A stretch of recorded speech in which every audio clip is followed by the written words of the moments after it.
before we, get there, let's talk about last night for the national game in the NBA. And we had Shaquille O'Neal on TNT talking about the Detroit Pistons and not doing a good job at it.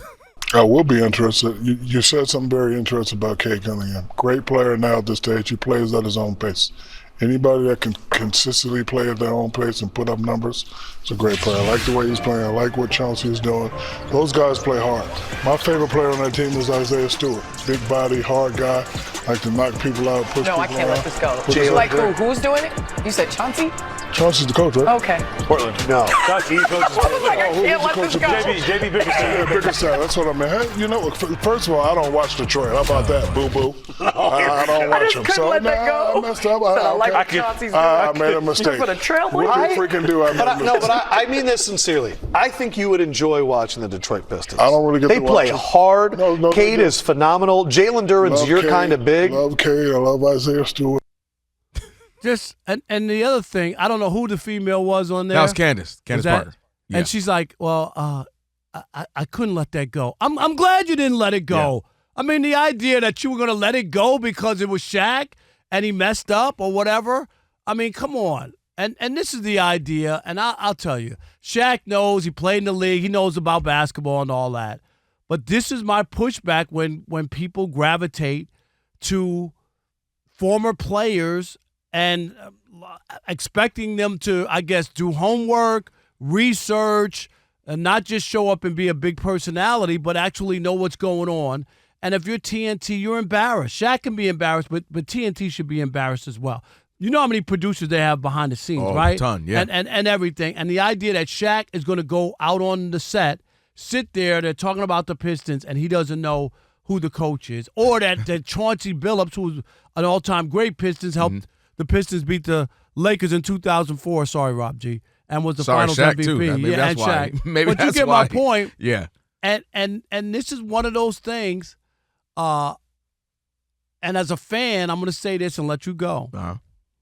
What is it that you really want? Do you want to be educated or entertained? Because if you just want to be entertained, then he's the guy, Shaq. Mm-hmm. But if you want to be educated, then he's not the guy. And we talk about this on this radio show all the time. Our goal is two things and have been for the last 7 years: fun and informative. Mm-hmm. We just can't have fun here. We got to give you some information. We got to inform you so that you can take that stuff back to your friends, understand what's going on, and have those kind of conversations. I think that's what's made Inside the NBA the show, because Kenny the Jet gives you great insight, great, breakdown of the game.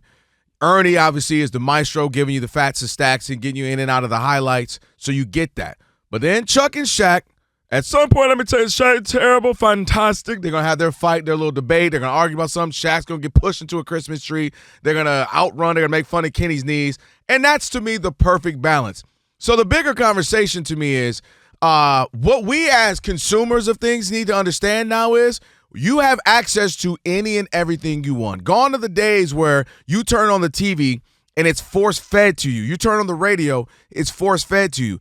You have options. If you want absolute nothing but pure basketball analysis, you have maybe more options than you've ever had in the history of mankind now. We have over 3 million podcasts available.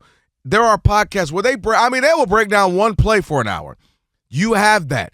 If you want to be entertained, you have that option. And this is why, to me, I was kind of shocked where LeBron was kind of going at certain people, and it seemed like it was more geared towards Chuck and that crew. Like, you know exactly what that show has been. They draw donuts coming on Charles Barkley head. They're there to make you laugh. They're there to drop a few facts here and there, but overall be entertained while you watch the game and enjoy the sport. So you have to know what it is. Shaq ain't who I'm going for my great analysis. You know who I would? The woman on that you were saying, Candace Parker. Candace Parker. Just didn't see. No, I'm saying we were just saying. See who it was. Candace Parker is brilliant at it if you watch that. Candace Parker breaks it down. Shaq's not who you go for that. And that's okay. Now, he better be on Shaqtin' a Fool at the end of this week, whatever the next. Shaq better be on Shaqtin' a Fool. That's what I know.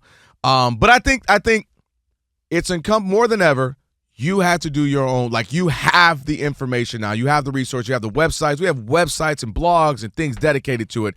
to finding all the access and information analysis you want. I think it's disappointing if you're a fan and you're listening to guys who played and whatnot, and they just haven't done the work, or they don't know what they're talking about, or the backstory, or anything that's involved in it. I think that's why you've seen a million of those players come and go. You know what I mean? Because they don't want to criticize other people, or they're in bed with too many people. I can't talk about that guy. He went to my college. He's represented by my agent. Yeah, that's you know real. what I mean? That's a real thing. And then you're trapped.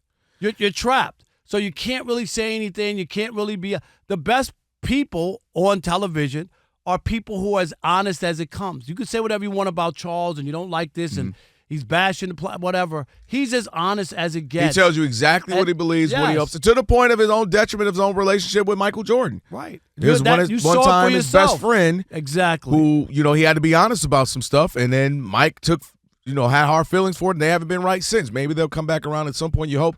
But yeah, and by the way, this is the best version of Shaq that we've got as far as being analyzing the game and being an analyst. Because if you recall, if you watched the Inside the NBA story, like the docuseries on it. I was in that. Yeah. They had to tell Shaq, like, hey, man, I know it's fun. I know you Shaq and it's cute and all, but you got to pay attention a little bit.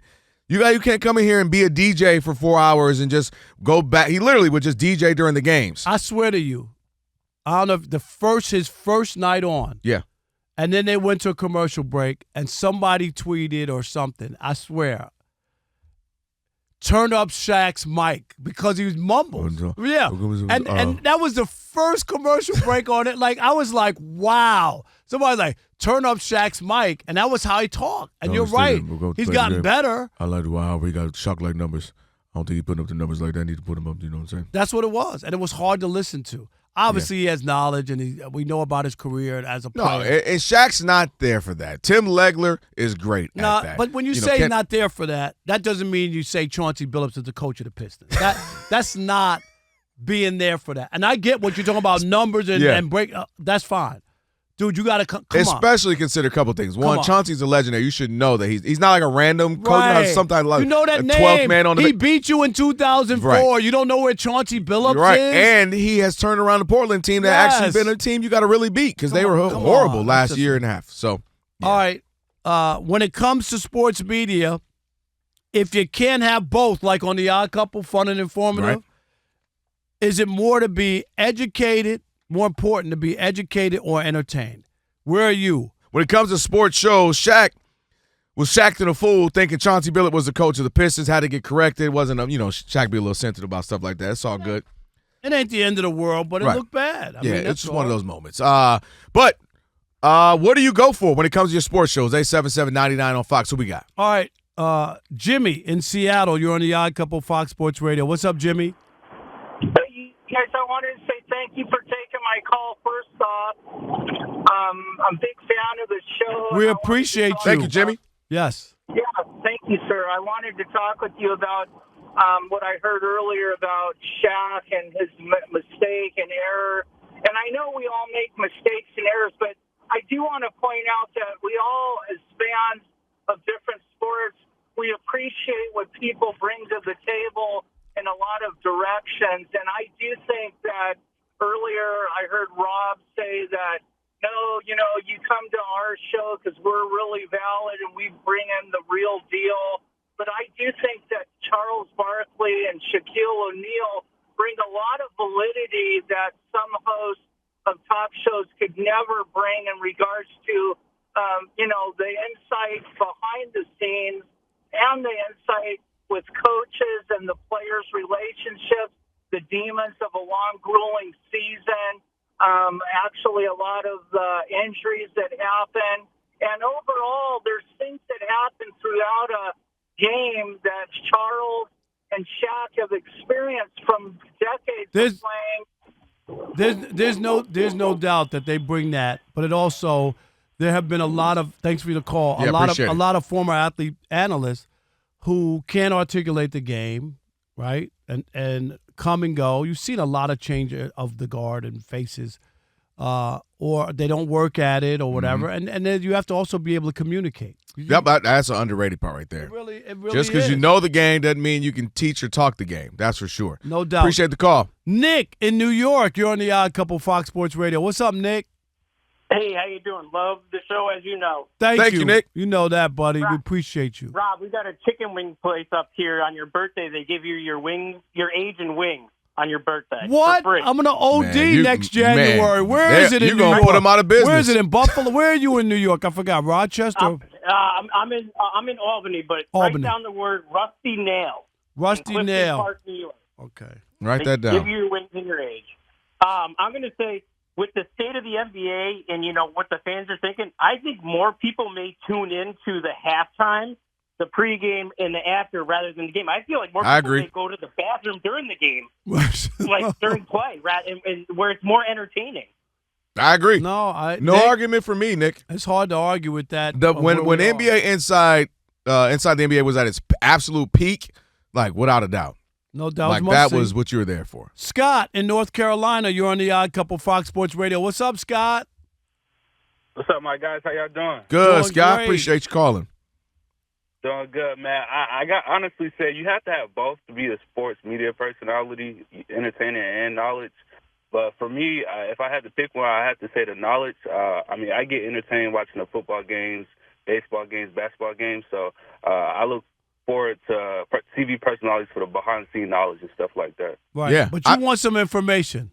Yeah, he wants to be informed. Yeah, information is always key, I'm with you. He was spitting me with. I was putting some bars coming. By any means necessary, bars was coming next. I could tell he was serious about that. Appreciate the call. You would want that. You want the both of them. That's in a perfect world. And I do think Inside the NBA can give you both. That's why I think Ernie and Kenny are vital. Sometimes people are like, man, Kenny can. Nah. I need somebody to break it down. I need Kenny. I need Kenny. I need Ernie to maestro if that we thing had to up. do a quick one gotta go, who would it be? Real quick. Dang, man, you gonna make me do this? Yeah, that's what we do on If this one's show. got to go, it's Shaq. Yep. It's Shaq. I'm with you. It's Shaq. Chuck can't. We know Chuck. Chuck ain't Chuck going and nowhere. Ernie is driving cannot. the ship. Yeah, they cannot Okay. go anywhere. Kenny, I would absolutely prefer not to, but so if one got to go, is Shaq. Okay. Rob G, one got to go. Real There's quick. our one got to Shaq. go for today. Shaq, too. Shaq. He's the lesser of the funny guys. Yeah. Alex. Never mind. Alex doesn't watch why I said Inside never the mind. NBA. Are you asking me a sports question? Yeah. No, I thought it was a no. I thought I said Elijah. I said Elijah. Oh, Yeah. Elijah. He And said let's Shaq. ask Martin Weiss too, who is going to give us what's trending. We got Sean King on the other side. Who's got to go? It would have to be Shaq for me. Yeah, Shaq. Everybody. Had to be Shaq. Can you dig it? Yeah. Well, also too, it's part of it. He mumbles so frequently We talked about that it. I need the subtitles. Hey, you ain't lying when you write. Yeah. I'm here to hear the answer. Why you do me like that, Martin? That's crazy. I think we do like that. And dude, the thing about not just getting the coach wrong, but the record earlier in the day. That's what we had a caller who said it's an honest mistake. I'm like, No, honest no, mistake that's would not be a- saying yes. you forgot his name, Right. And someone told not to say it was Chauncey. Like that was. And then the child response or kid's response was, I don't like you. I don't like watch you. them. Yeah. I don't watch them. They're boring. Yeah. That's okay. Like Literally, that. you got one job. Yeah.